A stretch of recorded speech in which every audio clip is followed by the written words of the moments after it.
Hi everyone, welcome to let's improve. তোমরা যারা যারা 2026 সালে ডাব্লিউবিজেই এক্সাম দিচ্ছ, দেখো ডাব্লিউবিজেই ফর্ম ফিল আপ কিন্তু স্টার্ট হয়ে গেছে 10th মার্চ থেকে।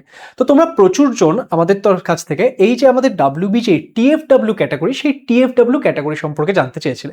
আজকের এই ভিডিওতে আমি তোমাদের জন্য টিএফডব্লিউ ক্যাটাগরি সম্পর্কে সমস্ত কিছু ডিটেলে বলবো, যে ক্যাটাগরিতে কারা কারা অ্যাপ্লাই করতে পারবে, কি কি ডকুমেন্টস তোমাদের প্রয়োজন হবে, বা বাই চান্স যদি তোমরা টিএফডব্লিউ সার্টিফিকেট না পেলে তাহলে কি হবে। তাই পুরো ভিডিওটা তোমরা শুরু থেকে শেষ অবধি দেখবে, যাতে কোনো রকম কোনো কিছু ইনফরমেশন তোমরা মিস না করে যাও। ওকে, অ্যান্ড তোমরা যারা যারা অলরেডি ফর্ম ফিল আপ করে নিয়েছো তারাও ভিডিওটা দেখে নিতে পারো। তাহলে কি হবে, যে যদি কোনো রকম কোনো কিছু চেঞ্জেস করার দরকার হয় তাহলে সেটা তোমরা কারেকশনের টাইমে কিন্তু করে নিতে পারবে। দেখো, তাহলে আজকের এই ভিডিওতে আমরা টিএফডব্লিউ সম্পর্কে ইচ অ্যান্ড এভরিথিং ডিসকাস করতে চলেছি। তো সবার প্রথমে আমরা জেনে নিই যে টিএফডব্লিউ জিনিসটা কি। আমাদের ডাব্লিউবিজেই এক্সামে একটা স্পেশাল ক্যাটাগরি থাকে, সেটা হচ্ছে টিএফডব্লিউ বা টিউশন ফি ওয়েভার। এই টিউশন ফি ওয়েভার ক্যাটাগরিটা সেটা কাদের জন্য আনা হয়েছে? The government of West Bengal has implemented the TFW for meritorious and economically backward student. যারা কিনা এক্ষেত্রে মেরিটোরিয়াস স্টুডেন্ট রয়েছে কিন্তু তাদের হয়তো ফাইন্যান্সিয়াল কন্ডিশন অতটা ভালো নয়, তারা যাতে তাদের পড়াশোনায় কোনো রকম প্রবলেম না হয়, তারা যাতে তাদের ইঞ্জিনিয়ারিং স্টাডিজ ইত্যাদি ভালো করে করতে পারে, তো সেই জন্য আমাদের কিন্তু এই টিএফডব্লিউ স্কিমটা আনা হয়েছে। তো ডাব্লিউবিজেইতে তুমি কিন্তু এই টিএফডব্লিউ স্কিমে অ্যাপ্লাই করতে পারছো। এবার এখানে তোমার যদি টিএফডব্লিউতে অ্যাপ্লাই করতে হয়, তোমার কি ক্রাইটেরিয়া থাকতে হবে, যে তোমার যে ফ্যামিলি ইনকাম, ঠিক আছে, তোমার ওভারঅল ফ্যামিলি ইনকাম সেটা যাতে বছরে 2.5 লক্ষ টাকার মধ্যে থাকে। ঠিক আছে, ফ্যামিলি ইনকাম কি হতে হবে? বছরে 2.5 লক্ষ টাকার মধ্যে থাকতে হবে।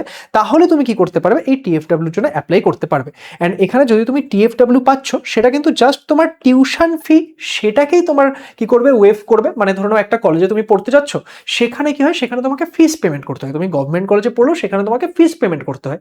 এবার সেই ফিসের যত টাকাই ফিস হয়, তার মধ্যে থেকে ম্যাক্সিমাম পার্টটাই টিউশন ফি থাকে। এবার সেই টিউশন ফিটা তোমাকে দিতে হবে না, বাকি ফিগুলো কিন্তু তোমাকে দিতে হবে।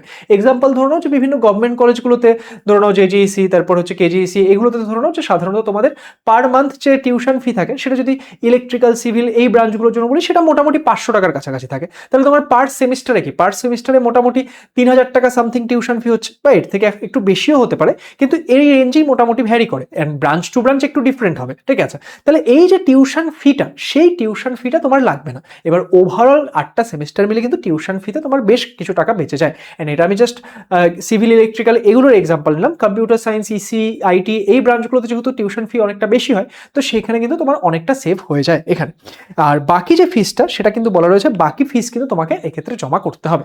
এবার এই টিউশন ফির জন্য কারা কারা অ্যাপ্লাই করতে হবে সেটা তো বুঝে গেলাম। এবার টিউশন ফি ওয়েভার জন্য আমি যদি অ্যাপ্লাই করি, তাহলে সেই ক্ষেত্রে আমার কি কি ডকুমেন্ট লাগবে? দেখো, এক্ষেত্রে টিউশন ফি ওয়েভারের জন্য তোমাকে জাস্ট একটা ইনকাম সার্টিফিকেট প্রোভাইড করতে হবে, আর কিছু না। একটাই ডকুমেন্ট লাগে, ইনকাম সার্টিফিকেট।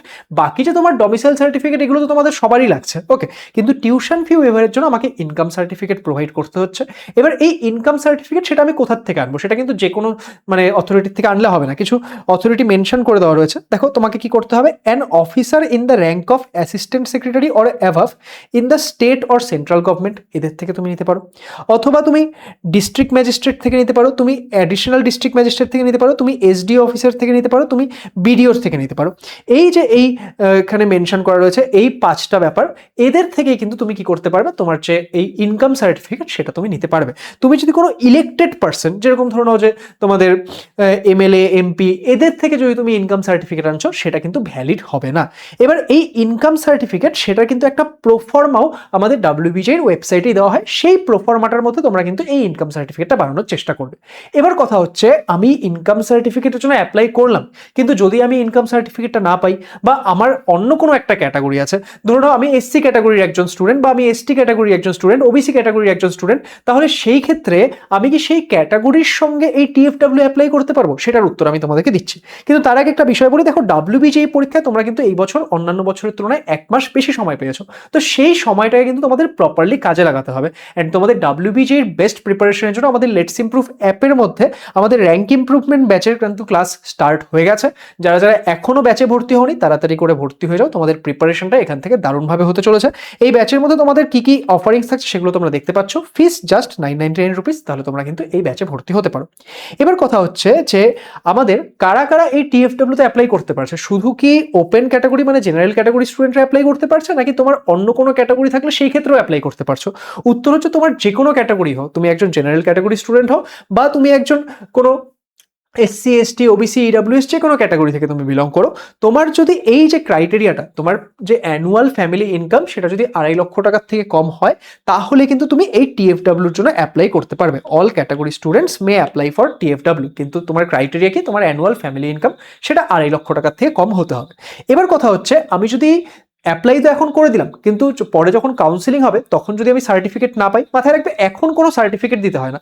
তোমাদের যত যা সার্টিফিকেট সেটা কখন লাগে, সেটা লাগে হচ্ছে কাউন্সিলিং এর সময়, যখন ফিজিক্যাল ভেরিফিকেশন হয় তখন তোমাকে সমস্ত সার্টিফিকেট সমস্ত ডকুমেন্ট দেখাতে লাগে।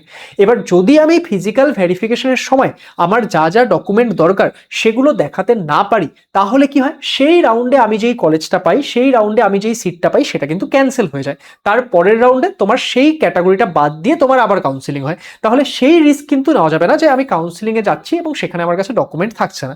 তাহলে আমি কি টিএফডাব্লিউর জন্য অ্যাপ্লাই করবো নাকি করবো না? উত্তর হবে, তুমি যদি টিএফডাব্লিউর জন্য এলিজিবল হও তাহলে তুমি অবশ্যই অ্যাপ্লাই করো। তার কারণ কাউন্সিলিং এর সময় কি হয়, কাউন্সিলিং এর সঙ্গে যখন আমাদের চয়েস ফিলিং করতে হয়, সেখানে দুটো অপশন থাকে। একটা থাকে টিএফডাব্লিউ সিট, নন টিএফডাব্লিউ সিট।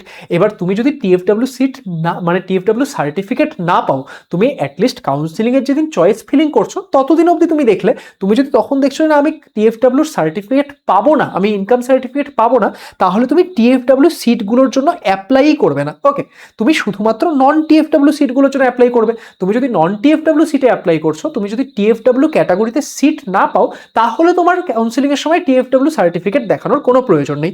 যারা যারা সার্টিফিকেট পেয়ে যাবে তারা এই ক্ষেত্রে টিএফডাব্লিউ সিটে অ্যাপ্লাই করবে। কিন্তু অনেকের কোয়েশ্চেন আসতে পারে, আমি যদি এখন টিএফডাব্লিউতে অ্যাপ্লাই না করি, পরবর্তী সময়ে আমার ধরো ইনকাম সার্টিফিকেট হয়ে গেল, তাহলে তখন কি আমি কাউন্সিলিংয়ে টিএফডাব্লিউ সিট দিতে পারবো?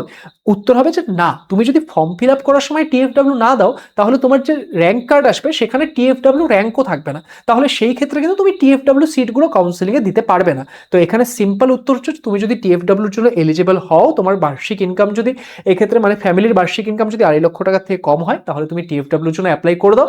তুমি কাউন্সিলিং এর সময় দেখে নেবে, কাউন্সিলিং যখন স্টার্ট হচ্ছে তখন যদি তুমি টিএফডাব্লিউ সার্টিফিকেট পেয়ে গিয়ে থাকো, তাহলে তুমি TFW seat and non TFW seat দুটোর জন্য অ্যাপ্লাই করবে, বুঝলে?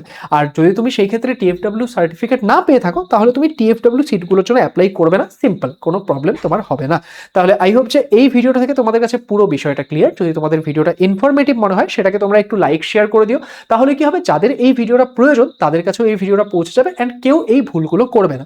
আর আপকামিং ভিডিওগুলো দেখার জন্য চ্যানেলটিকে সাবস্ক্রাইব করে রাখো, কারণ পরীক্ষায় তো গাইডেন্স রেগুলারলি আমরা দেবই, তার সঙ্গে সঙ্গে কিন্তু একদম কাউন্সিলিং এর শেষ দিন অবধি আমি তোমাদের গাইড করতে চলেছি। তো thank you so much and all the best সবাইকে।